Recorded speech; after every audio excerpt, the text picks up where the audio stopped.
오늘 저희에게 주신 하나님의 말씀은 창세기 3장 1절에서 5절입니다. 한 절씩 교독하겠습니다. 그런데 뱀은 여호와 하나님이 지으신 들짐승 중에 가장 강교하니라.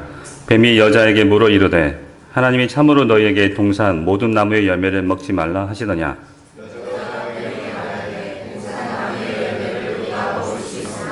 동산 중앙에 있는 나무의 열매는 하나님의 말씀에 너희는 먹지도 말고 만지지도 말라 너희가 죽을까 하노라 하셨느니라.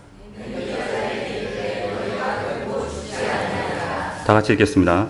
너희가 그것을 먹는 날에는 너희 눈이 밝아져 하나님과 같이 되어 선악을 알 줄 하나님이 아심이니라.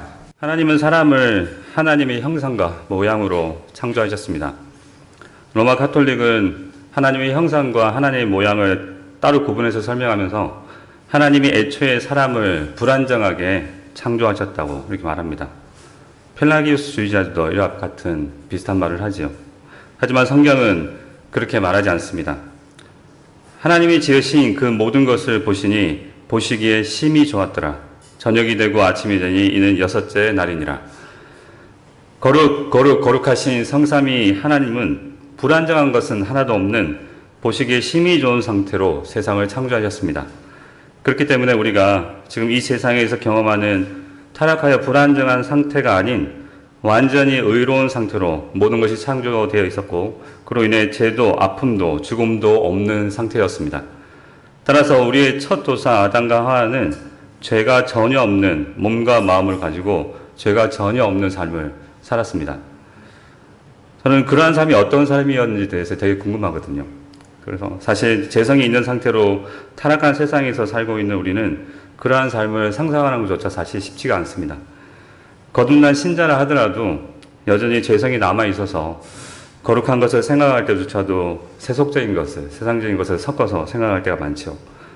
하지만 그렇다 하더라도 우리는 아무런 죄가 없는 상태가 어떤 모습이 있을지에 대해서 고민하며 또 알기 위해서 애써야 합니다. 왜냐하면 그러한 상태에 대해서 더 알아갈수록 우리는 우리의 현재 타락한 상태에 대해 더 잘 인식하게 될 것이기 때문입니다. 제가 생각해 볼 때 죄가 없는 상태에서 아담과 하와는 아마 상상을 초월하는 인물이었을 것 같습니다. 제가 이런 말씀 드리면 얼마 전까지 유행했던 슈퍼히어로 영화들처럼 어떤 초인적인 힘과 능력을 가진 사람으로 생각하기 쉬울 텐데 그런 것이 바로 세속적인 생각들이 들어오는 것이죠. 죄가 없는 상태의 아담과 하와는 그들이 가진 지정의, 그러니까 그들이 가진 지식과 감정과 의지에 대해서 아무런 문제가 없었을 겁니다. 그래서 그들은 하나님에 대해서 바르게 알고 있어서 그 알고 있는 것에 따라서 자신의 의지를 다해서 하나님을 기쁘시게 하고 또한 하나님을 진심으로 즐거워하는 삶을 살았을 것입니다. 제가 사실 방금 드린 말씀조차도 약간 추상적인 말로 들리실 것입니다. 좀 더 우리 삶에 맞게 표현해 보자면 아무런 질병, 고통, 슬픔, 그리고 죽음이 없이 오로지 감사하는 마음으로 하나님이 주신 것들에 완전히 만족하고 그것들을 지키고 살았고 무엇보다도 하나님과 만나는 시간을 가장 즐거워했을 것입니다. 우리가 예배를 드리거나 기도할 때 또는 말씀에 순종해 살아갈 때 성령의 임재하심으로 느끼는 그 말할 수 없는 기쁨들을 체험할 수 있지 않습니까? 또는 너무 좋아서 그 자리를 떠나기 싫어서 정말 주님 여기가 좋사오니 이런 고백들이 자연스럽게 나오지 않습니까? 그래서 베드로가 변화산에서 초막셋을 짓고 사겠다고 하지 않았습니까? 또는 주를 위해서 무엇이든 하겠습니다. 주님 제가 주를 위해서 어디든 가겠습니다. 라는 강렬한 고백을 할 수 있을 만큼 잠시나마 체험할 수 있는 그러한 감격적인 순간들을 우리는 경험합니다. 그런 순간들이 아마 아담과 하와는 매일 매순간 느끼고 살아가고 있지 않았을까요? 그런데 아담과 하와가 타락하면서 상황이 완전히 달라집니다. 하나님이 만드신 피조물 중에 가장 위대한 인간이 죄로 인해서 가장 비참한 피조물이 되어버립니다. 우리는 죄가 어떻게 인간 세상에 들어왔는지 알 수는 없습니다. 성경에서는 정확하게 말씀해 주고 있지 않습니다. 다만 하와에게 접근한 뱀의 존재를 통해 아담과 하와가 불순종하기 전부터 악이 이미 존재하고 있었다는 것을 알려줍니다. 그리고 그 대신 성경은 인간의 타락이 어떻게 시작되는지 알려줍니다. 그런데 뱀은 여호와 하나님이 지으신 들짐승 중에 가장 강교하니라. 뱀이 여자에게 물어 이르되 하나님이 참으로 너희에게 동산 모든 나무의 열매를 먹지 말라 하시더냐. 뱀은 이 질문을 통해서 하나님의 주권과 선하심에 도전합니다. 아담과 하와의 행동에 제한을 두신 하나님을 그들이 불공평하고 독단적인 분으로 느끼도록 부정적인 암시를 주려고 시도한 것이죠. 20세기 이후로는 포스트 모더니즘의 시대라고 말합니다. 절대적인 진리는 없고 자신이 느끼는 것이 곧 진리라고 말하는 시대입니다. 인간이 자율적일 때야 비로소 도덕적으로 완전히 자유로울 수 있다고 주장하지요. 자율이란 말이 어떤 의미인지 한국어로는 정확히 와닿지 않은데 영어로는 autonomy라고 해서 auto가 자기란 뜻이죠. 그죠? nomi가 법이란 뜻이거든요. 그래서 쉽게 말해서 자신이 곧 법이 된다는 뜻입니다. 자율이라는 의미 자체가. 그래서 심한 사람은 인간이 국가나 사회, 종교의 권위에 의해서 규제를 받게 되면 자유가 없는 것이라고까지 말을 합니다. 다른 사람의 신경을 써야 한다면 그것은 참 자유가 아니라는 것이죠. 따라서 뱀은 이 질문을 통해서 하나님이 하와에게 제한을 두셔서 하와가 자유를 박탈당하고 있다는 것을 느끼게 하라는 암시를 주고 있던 것이죠. 하나님이 사람의 자유를 억압하고 있다고 느끼게 한 것입니다. 이에 대해 하와는 하나님이 하셨던 말씀과는 다소 다르게 과장해서 답을 합니다. 동산 중앙에 있는 나무의 열매는 하나님의 말씀에 너희는 먹지도 말고 만지지도 말라 너희가 죽을까 하노라 하셨느니라. 이 구절을 읽으면서 전통적인 해석과는 다르지만 저는 하와 안에 두 가지 마음이 충돌하고 있었다는 생각이 들었습니다. 뱀에게 유혹을 당했을 때 하나님이 먹지 말라고 하셨던 말씀에 만지지도 말라는 말을 덧붙인 걸 보면 어떻게든 하나님의 말씀을 꼭 지켜야 한다는 마음이 강하게 들었던 것이고 죽을까 하노라에서는 하나님 말씀에 대해 의심이 생겼다는 것이죠. 이 두 가지 마음이 하와 안에서 갈등하기 시작했습니다. 이 말이 제가 하와 입장을 좀 더 좋게 대변하는 것처럼 들릴 수도 있지만 실상은 이미 그 속에 불신이 자리 잡기 시작했다는 것을 의미합니다. 여기서 하와를 향해 뱀이 죽지 않고 오히려 눈이 밝아져 하나님과 같이 선악을 알 줄 된다고 단언을 하니 갈등하던 그 마음이 완전히 뱀의 유혹으로 따라 넘어가 버리죠. 그리고 그녀를 따라서 아담도 같이 그 타락의 길을 따라 결국 하나님과의 관계가 끊어지고 이 땅에는 죄와 죽음의 저주가 들어오게 됩니다. 제가 조금 전에 자율이라는 단어를 써가며 약간 어려운 말씀드렸는데 단순히 말하면 결국 우리의 최초의 조상들이 직면했던 문제는 순종과 불순종의 문제였습니다. 불순종은 하나님이 우리에게 말씀하신 것이 아니라 자신들이 원하는 것을 행한 것입니다. 바로 그것이 죄지요. 하나님이 말씀하는 것이 아닌 우리가 원하는 것을 행하는 것, 우리가 살고 있는 이 세상에서는 죄라고 하지 않는 너무나 당연한 것이고 오히려 그것이 우리의 권리라고 장려하는 것을 행하는 것이 하나님 보시기에는 죄라는 것입니다. 그로 인해 아담이 타락한 이후 둘째 아담이신 예수님을 제외하곤 아담의 모든 후손인 전 인류는 원죄를 지고 태어나게 되었습니다. 원죄를 지고 태어났단 말은 우리가 단순히 죄를 범한 범인이라는 뜻이 아니라 본성적으로 죄를 짓는 성향과 기질을 가지고 태어난다는 의미입니다. 우리가 왜 죄를 짓습니까? 이에 대해서 뭐라고 답변하실 것입니까? 그 답은 조금 전에 말씀드렸던 것처럼 우리 속에 있는 죄를 짓는 성향과 기질에서 나옵니다. 쉽게 말해서 죄를 짓기를 원한다는 것이죠. 그래서 죄를 짓는 것입니다. 어떤 사람들은 귀신이 들려서 죄를 짓고 또 나는 죄를 짓기 싫은데 죄가 죄를 낳아서 죄를 짓는다고 말하면서 다른 대상에게 자신의 죄책을 전가하려고 하지만 전혀 그렇지 않습니다. 우리 모두는 죄를 짓고 싶어하는 강한 성향을 가지고 있습니다. 안타깝게도 거듭난 사람에게도 여전히 그러한 성향과 기질을 가지고 있습니다. 그래서 이를 생각할 때마다 얼마나 슬픈지 모릅니다. 그렇기 때문에 죄를 짓고 싶지 않은데 여전히 죄를 짓게 되는 바울이 로마 7장에서 했던 말씀이 날마다 우리 삶 속에서 일어납니다. 내가 원하는 바 선은 행하지 아니하고 도리어 원하지 아니하는 바 악을 행하는도다. 만일 내가 원하지 아니하는 그것을 하면 이를 행하는 자는 내가 아니요 내 속에 거하는 죄니라. 그러므로 내가 한 법을 깨달았노니 그 선을 행하기 원하는 나에게 악이 함께 있는 것이로다. 내 속사람으로는 하나님의 법을 즐거워하되 내 지체 속에서 한 다른 법이 내 마음의 법과 싸워 내 지체 속에 있는 죄의 법으로 나를 사로잡는 것을 보는도다. 오라 나는 공고한 사람이로라.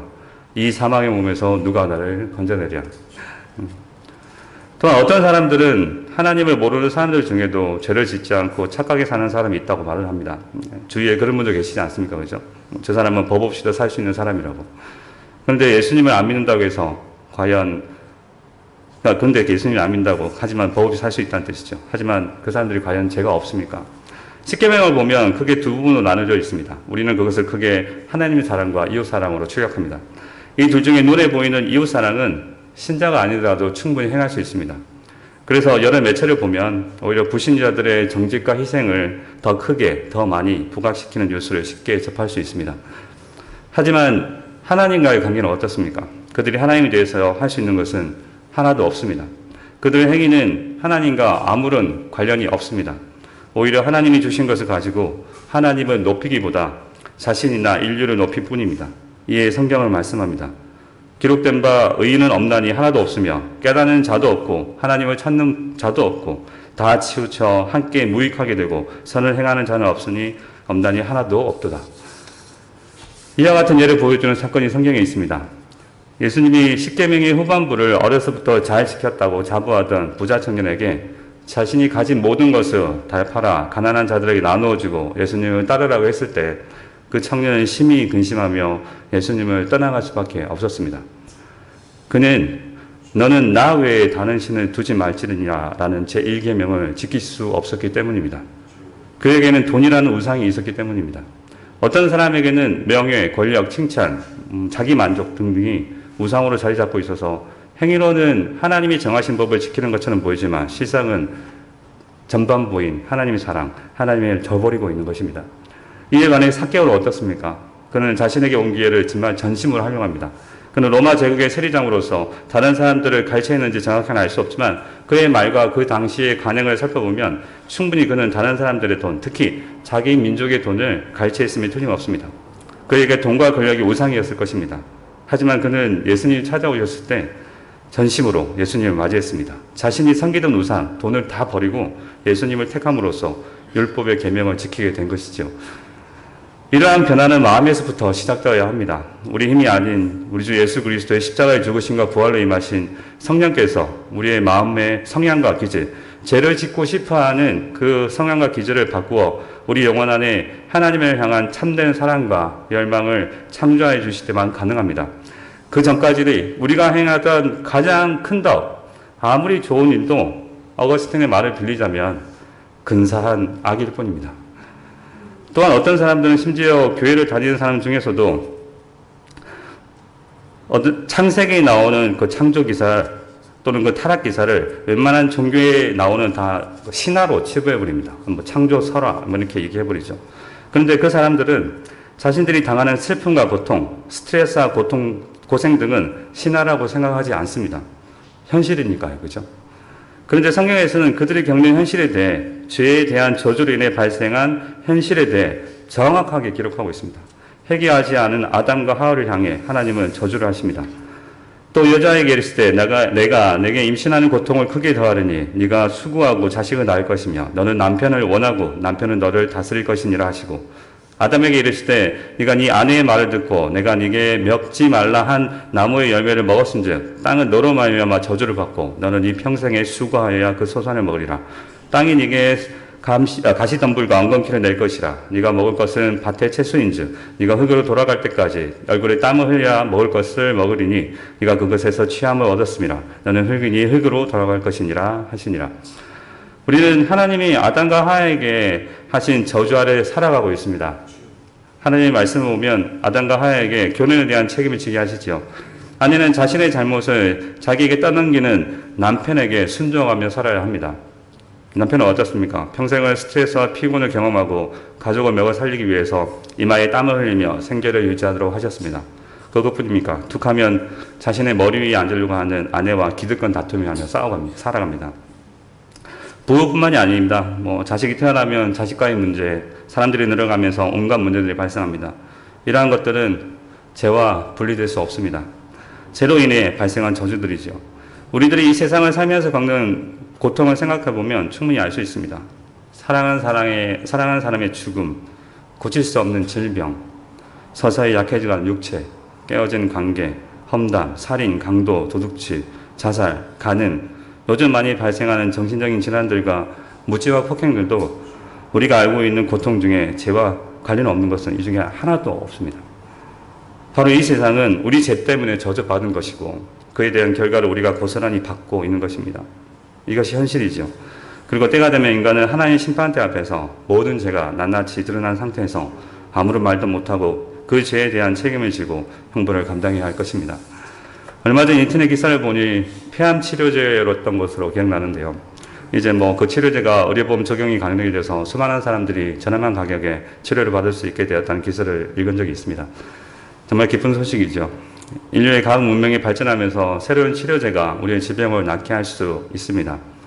하지만 우리는 결국 죽습니다. 그리고 우리는 우리의 죄책을 지고 하나님 앞에 서게 될 것입니다. 이런 우리에게 소망이 무엇이겠습니까? 우리의 소망은 여자의 후손으로 오신 우리 주 예수 그리스도밖에 없습니다. 우리 주 예수 그리스도께서는 창세기 3장 15절의 말씀대로 두 번째 아담으로 오셔서 언약의 대표로서 첫 번째 아담이 실패했던 모든 것을 다 이루시고 자신에게 속한 모든 자를 의롭다 칭하게 하기 위해 이 땅에서 완전한 순종의 삶을 사셨습니다. 한 사람이 순종하지 아니함으로 많은 사람이 죄인이 된 것 같이 한 사람이 순종하심으로 많은 사람이 의인이 되리라. 또한 영원하신 성령을 통하여 하나님께 단번에 자신의 제물로 드렸습니다. 하물며 영원하신 성령으로 말미암아 흠없는 자기를 하나님께 드린 그리스도의 피가 어찌 너희 양심을 죽은 행실에서 깨끗하게 하고 살아계신 하나님을 섬기게 하지 못하겠느냐. 그가 거룩하게 된 자들을 한 번의 제사로 영원히 온전하게 하셨느니라. 이래 인해 예수님은 하나님 아버지의 공의를 완전히 만족시키셨습니다. 이로써 예수님은 우리를 위해 하나님 아버지께서 우리 자신에게 주신 모든 자들을 위해 화목제가 되셨습니다. 그의 십자가의 피로 화평을 이루사 만물 곧 땅에 있는 것들이나 하늘에 있는 것들이 그로 말미암아 자기와 화목하게 되기를 기뻐하심이라. 뿐만 아니라 하늘나라의 영원한 기업까지 값을 치르시고 사셨고 또한 모든 만물을 다스릴 권세를 얻으셨습니다. 아버지께서 아들에게 주신 모든 사람에게 영생을 주게 하시려고 만민을 다스리는 권세를 아들에게 주셨음이로소이다. 우리 주 예수 그리스도께서 이루신 그 큰 구원의 역사가 지금 성령을 통해서 우리에게 나타나 우리가 예수님을 구주로 하나님을 우리 아버지로 부를 수 있는 것입니다. 그로 인해 우리에게 임했던 죄의 저주가 이제는 축복으로 변하여 우리를 하나님의 자녀로서 살아가게 하고 있습니다. 이것이 바로 복음이죠.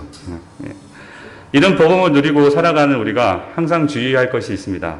앞서 말씀드린 것처럼 거듭난 신자라도 여전히 죄성을 가지고 살아갑니다. 우리가 이 죄성을 극복하며 점점 더 예수님을 닮아가는 성화의 과정을 밟아갈 수 있습니다. 그런데 우리는 남아있는 이 죄성에 대해 여전히 우리 자신을 과대평가하는 경향이 있습니다. 반면에 또 죄에 대해서는 되게 가소평가하지요. 그래서 마치 우리 자신이 죄를 이길 수 있는 것처럼 여깁니다.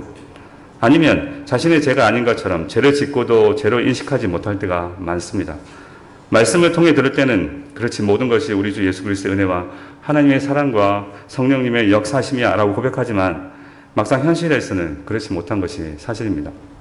우리들은 우리 주 예수 그리스도의 피가 죄와 사망의 권세를 이겼다는 사실을 믿습니다라고 고백하지만 실제로 현실에 맞닥뜨리면 어떻게 해야 할지 모르는 분들이 많습니다. 성경은 말씀합니다. 사무엘에 이르되 여호와께서 번제와 다른 제사를 그의 목소리를 청종하는 것을 좋아하신 같이 좋아하시겠나이까. 순종이 제사보다 낫고 듣는 것이 춘향의 기름보다 나으니 이는 거역하는 것은 점치는 죄와 같고 완고한 것은 사신 우상의 죄라는 죄와 같음이라. 왕이 여호와의 말씀을 버렸으므로 여호와께서도 왕을 버려 왕이 되지 못하게 하셨나이다 하니. 사랑하는 여러분, 결국 순종의 문제입니다. 순종. 믿음으로 하나님께서 하지 말라고 하는 것은 하지 않고 하나님께서 하라고 하신 것을 하는 것입니다. 제가 이렇게 말하면 누가 그걸 몰라서 안 하냐고 말씀하시는 분들이 계신데요. 과연 그렇습니까? 여러분, 정말 말씀에 따라서 순종해 보셨습니까? 하나님이 하지 말라고 하시니 특히 요즘 문제가 많이 되는 것이 무엇일까요? 우리 교회에서 TV나 유튜브를 보면서 많은 시간 허송세월 보는 분들이 있으실 것입니다. 그게 아니더라도 다른 것들을 하면서 정말 귀중한 시간들을 보낸 뒤 자신의 머리를 쓰며 후회하는 분들이 있을 것입니다.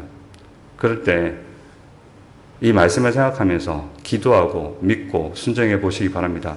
그러므로 이제 그리스도 예수 안에 있는 자에게는 결코 정죄함이 없나니 이는 그리스도 예수 안에 있는 생명의 성령의 법이 죄와 사망의 법에서 너를 해방하였습니다. 율법이 육신으로 말미암아 연약하여 할 수 없는 그것을 하나님은 하시나니 곧 죄로 말미암아 자기 아들을 죄 있는 육신의 모양으로 보내어 육신의 죄를 정하사 육신을 따르지 않고 그 영을 따라 행하는 우리에게 율법의 요구가 이루어지게 하려 하심이니라. 그럼 여러분, 그렇게 할 경우 여러분의 삶들이 변하기 시작합니다. 왜냐하면 성령의 역사는 우리의 의지나 감정이 아니라 하나님 말씀으로 이루어지기 때문입니다. 우리 주 예수께서 모든 것을 이미 이루어 놓으셨고 우리는 그것을 믿고 따르면 되는 것이 바로 순종인 것입니다. 우리가 우리 의지로 어떻게 하겠다고 열정을 앞서 나가는 것이 아니라는 말씀입니다. 그러한 열정은 결국 크나큰 위협이 다가왔을 때 예수님의 제자들처럼 뿔뿔이 흩어져 도망갈 뿐입니다. 하지만 말씀의 의지에 순종할 때 성령께서 역사하시면서 우리의 마음이 죄를 떨쳐버리게 됩니다. 물론 실패해서 넘어질 수 있죠. 하지만 한번 믿음의 순종으로 죄를 멀리해본 경험이 있는 사람은 성령의 조명하심에 더욱더 민감하게 반응하게 되면서 점점 더 죄와 멀어지게 됩니다. 그리고 그러한 과정이 깊어질수록 우리 가슴에 정말 소망과 확신이 솟구치게 됩니다. 이는 우리 행위에 대한 결과가 아니라 주님의 말씀에서 오는 소망과 확신이기 때문에 잠깐 멈칫할 수는 있어도 절대 흔들리지 않습니다. 그러면서 그리스도만이 이 세상에 대한 잘못된 모든 것과 우리에 대해 잘못된 모든 것을 완벽하게 치료하실 분이라는 것을 확신하게 되는 것입니다. 사랑하는 여러분, 말씀을 정리합니다. 우리는 죄인입니다. 우리는 죄를 사랑하고 죄를 짓기를 원하는 타락한 인간입니다. 하지만 우리는 우리 주 예수 그리스도 십자가 대속과 부활로 말미암아 하나님을 사랑하고 하나님의 율법을 지키기를 소원하는 거룩한 사람이 되었습니다. 이 시간 우리가 원래 누구였는지 그리고 우리가 어떻게 거룩하게 지는지를 정확하게 알고 성령에 따라 살아가는 성도인들 되시기를 우리 주 예수 그리스도 이름으로 축원합니다. 아멘. 기도하겠습니다. 참 좋으신 하나님 아버지, 오늘 아침에도 불순종한 우리를 향해 주께서 다 이루어 놓으신 그 역사를 오직 믿음으로 순종함으로 말미암아 우리를 죄에서부터 더 거룩하게 나아갈 수 있도록 인도하여 주시니 감사드립니다. 이미 임한 생명의 성령의 법칙에 따라 죄와 싸워 승리하여 하나님께 영광을 올리는 복된 하루가 되게 하여 주시옵소서. 감사드리며 살아계신 우리 주 예수 그리스도 이름으로 기도드립니다. 아멘.